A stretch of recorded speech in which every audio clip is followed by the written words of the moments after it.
पुणे जिल्ह्यातील नरसापूर या गावामध्ये एका 4 वर्षाच्या लहान मुलीवर बलात्कार करून एका नराधम 75 वर्षाच्या माणसाने तिचा खूनसुद्धा केला।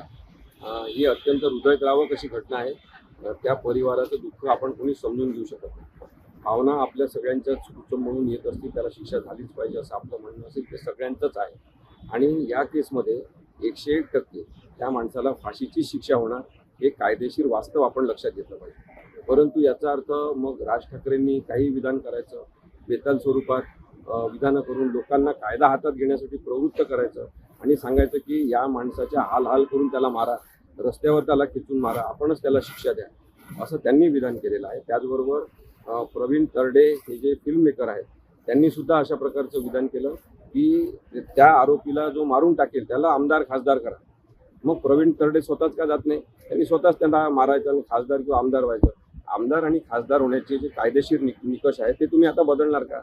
त्यामुळे भावना तुमच्या जरी बरोबर असल्या की त्या आरोपीला शिक्षा झाली पाहिजे, तरी जगभरामध्ये हे कायद्याचं तत्व आहे की त्याची बाजू मांडू देऊन कायद्याच्या प्रक्रियेतून प्रत्येकाला शिक्षा झाली पाहिजे।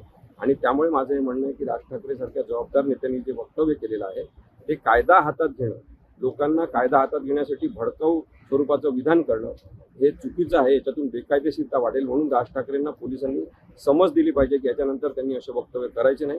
आणि त्याचबरोबर BNSच्या सेक्शन 45 आणि 196 नुसार त्यांच्यावर गुन्हा सुद्धा नोंद होऊ शकतो।